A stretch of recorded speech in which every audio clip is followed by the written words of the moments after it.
Ianao tonga eto manana olana na manana aretina dia tsarovy fa efa miandry anao Jesosy ary anasitrana anao izy, anafaka anao ary anarina anao.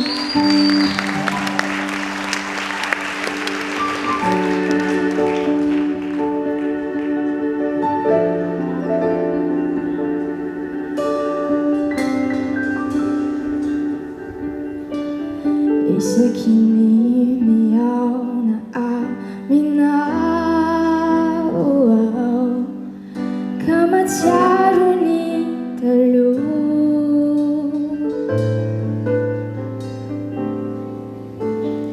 aizy mipetona nandehanako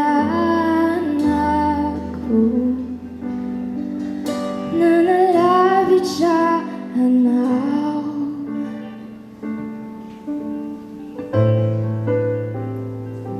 nidoboka ny foko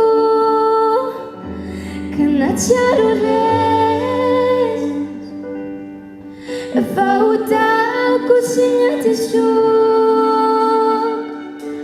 mitady andresy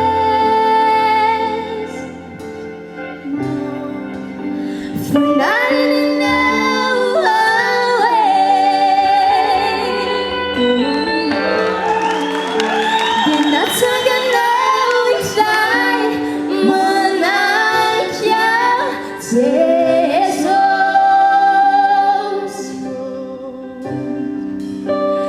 waiting on the end of truth from my Janoary Misaora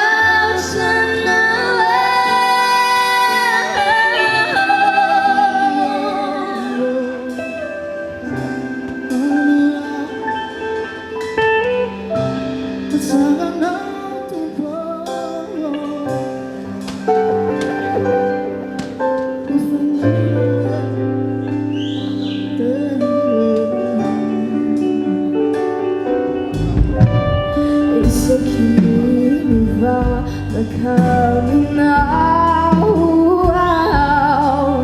kami resa kami now.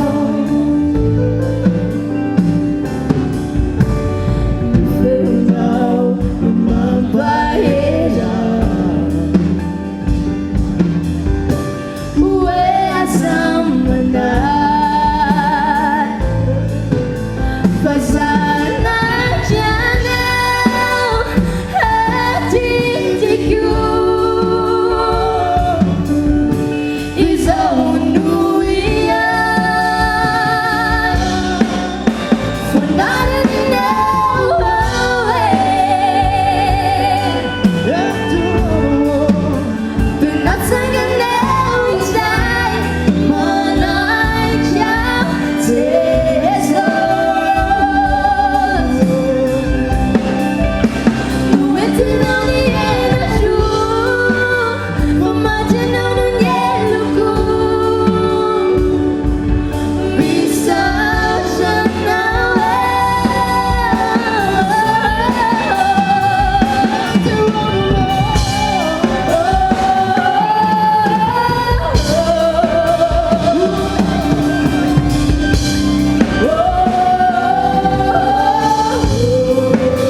Mila manaiky ny Jesosy fotsiny ianao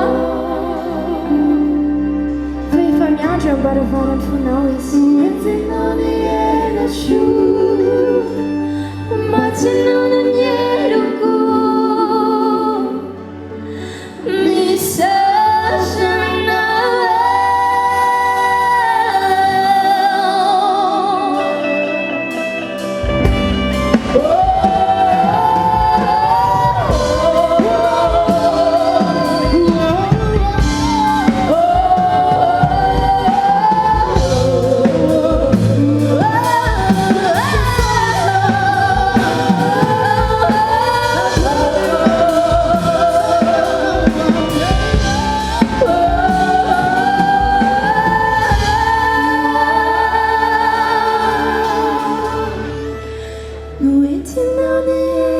soa fa maty anao